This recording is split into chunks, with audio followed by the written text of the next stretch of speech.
Interlink. ఈ పేరు వినగానే బహుశా మనలో చాలామందికి ఒక పేమెంట్ సిస్టమ్ గుర్తొస్తోంది.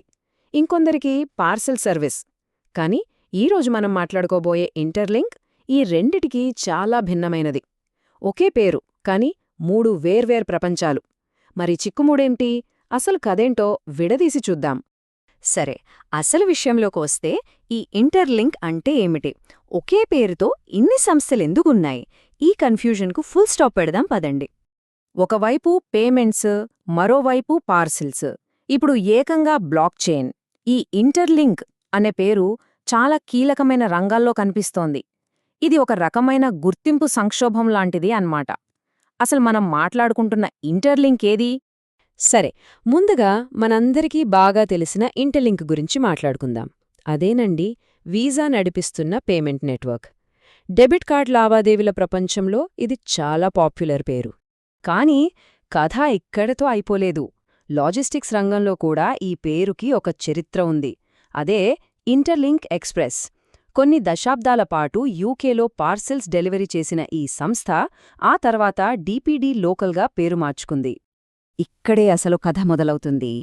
ఈరోజు వార్తల్లో నిలుస్తున్నది ఈ మూడో ఇంటర్లింక్ గురించే. ఇది పేమెంట్స్ కాదు, పార్సెల్స్ కాదు. ఇది రాబోయే 30 ఏళ్ల భవిష్యత్తును దృష్టిలో పెట్టుకుని వస్తున్న ఒక అతిపెద్ద బ్లాక్ చైన్ ప్రాజెక్ట్. సరే, ఈ మూడింటి మధ్య కన్ఫ్యూజన్ లేకుండా ఒకసారి స్పష్టంగా చూద్దాం. చెల్లింపులు, పార్సిళ్లు, బ్లాక్ చైన్లు, వీటిని విడివిడిగా అర్థం చేసుకుందాం. సో ఇప్పుడు క్లియర్గా ఉంది కదా? మొదటిది వీసా వారి ఇంటర్లింక్. ఇది పేమెంట్ సెక్టార్లో యాక్టివ్గా ఉంది. రెండవది ఇంటర్లింక్ ఎక్స్‌ప్రెస్. ఇది ఒకప్పుడు పార్సెల్ కంపెనీ, ఇప్పుడు లేదు. ఇక మూడవది ఇంటర్లింక్ ల్యాబ్స్.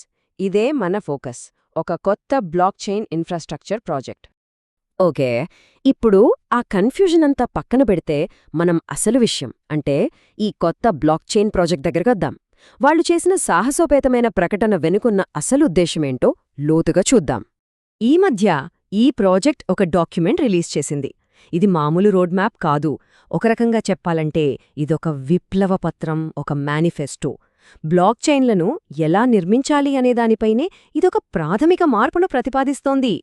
వాళ్లు మార్కెట్ ఎలా మారుతుందో చాలా ఆసక్తికరంగా వివరిస్తున్నారు. యుగం 1.0 అంటే ఎక్స్‌పోజర్ యుగమంట.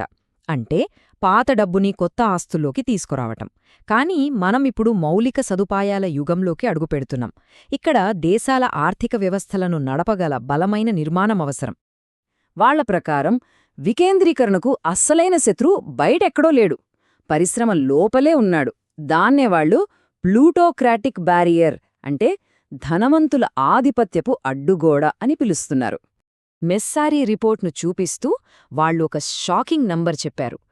పాత లేయర్ 1 ప్రాజెక్టులలో ఉన్న టోకెన్లలో ఏకంగా 65% కేవలం కొద్దిమంది ప్రైవేట్ ఇన్వెస్టర్లు, కంపెనీ వాళ్ల దగ్గరే ఉన్నాయట. అంటే వికేంద్రీకరణ అని పేరుకే కాని అధికారమంతా కొందరి చేతుల్లోనే ఉందన్నది వాళ్ల వాదన. మరి దీనికి వాళ్లు ఇస్తున్న పరిష్కారమేంటి? డబ్బున్నోడికే అధికారం అనే పాత పద్ధతిని పక్కనపెట్టి ప్రతిభ, భంగలిపు ఆధారంగా పనిచేసే ఒక కొత్త పంపిణీ వ్యవస్థను తీసుకొస్తారట. మన చేతిలో ఉన్న స్మార్ట్ఫోన్నే ఆర్థిక స్వాతంత్ర్యానికి ఒక ఆయుధంగా మార్చాలనేది వాళ్ల లక్ష్యం. డబ్బుతో వచ్చే సమస్యలే కాదు, భవిష్యత్ టెక్నాలజీతో వచ్చే సవాళ్లను కూడా వీళ్లు ముందుగానే ఊహిస్తున్నారు. చాలా ప్రాజెక్టులు పట్టించుకొని ఒక పెద్ద ముప్పు, అదే క్వాంటమ్ కంప్యూటింగ్. దీన్ని అర్థం చేసుకోవటం చాలా ముఖ్యం. హార్వెస్ట్ నౌ, డీక్రిప్ట్ లేటర్ అంటే ఇప్పుడు దోచుకో, తర్వాత ఛేదించు. అంటే హ్యాకర్లు మన ఎన్క్రిప్టెడ్ డేటాను ఈరోజు దొంగిలించి దాచుకుంటారు. భవిష్యత్తులో క్వాంటమ్ కంప్యూటర్లొచ్చాక దాన్ని సులువుగా డీక్రిప్ట్ చేస్తారు.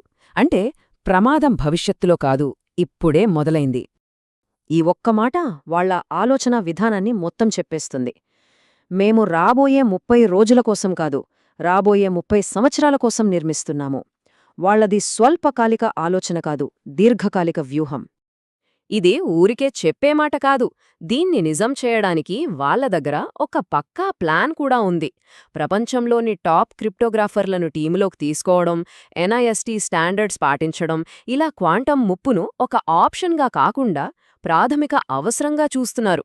ఈ మొత్తం ప్రాజెక్ట్ వెనుక ఉన్నది ఒక్కటే ప్రశ్న: దేనికి విలువివ్వాలి? తాత్కాలిక హడావుడికా లేక పటిష్టమైన నిర్మాణానికా? ఇక్కడే అసలు తేడా కొట్టొచ్చినట్టు కనిపిస్తుంది. ఒకవైపు స్పెక్యులేషన్, దీనికి కావాల్సింది వేగం, హైప్. మరోవైపు ఇన్ఫ్రాస్ట్రక్చర్, దీనికి కావాల్సింది ఓపిక, పట్టుదల, నెమ్మదిగా అయినా బలంగా నిర్మించడం. వీళ్ళు రెండో మార్గాన్ని ఎంచుకున్నారు. ఒక వెబ్3 విశ్లేషకుడు దీన్ని చాలా చక్కగా చెప్పారు. ఇది నెట్వర్క్ కాదు, ఇదొక కోట అని. అంటే వేగంగా వ్యాపించేదానికంటే బలంగా నిలబడే దానిపైనే వాళ్ళ దృష్టి ఉందన్నమాట. కానీ గొప్పగా చెప్పడం వేరు, చేసి చూపించడం వేరు కదా. ఒక బలమైన మేనిఫెస్టో రాయడం సులభమే, కానీ దాన్ని నిజం చేయడమే అసలైన సవాలు. వాళ్ల ముందు కొన్ని పెద్ద సవాళ్లున్నాయి. వాళ్ల క్వాంటమ్ రెసిస్టెన్స్ సిస్టమ్ నిజంగా అంత వేగాన్ని తట్టుకుంటుందా? వాళ్ల డిస్ట్రిబ్యూషన్ మోడల్ పెద్ద తిమింగాలాలు అంటే వేల్స్ చేతుల్లోకి వెళ్లకుండా ఉంటుందా? డబ్బు ప్రవాహం పెరిగినప్పుడు ఫౌండేషన్ నిజంగా తటస్థంగా నిలబడగలదా? ఒకవేళ వాళ్లు గెలిస్తే బ్లాక్ చైన్ అంటే ఏంటో అనే నిర్వచనమే మారిపోవచ్చు. కానీ ఓడిపోతే ఇదంతా కేవలం ఒక మంచి మార్కెటింగ్ స్టంట్గా, ఒక అందమైన కథగా మిగిలిపోతుంది. సో చివరికి మిగిలే ప్రశ్న ఒక్కటే: వాళ్ళు కడుతున్న ఈ బలమైన ఆర్కిటెక్చర్ అనే కోట బయట ప్రపంచపు ఎక్స్పోజర్ అనే తుఫాన్ను తట్టుకోగలదా? కాలమే దీనికి సమాధానం చెప్పాలి. ప్రపంచం మొత్తం ఆసక్తిగా గమనిస్తోంది.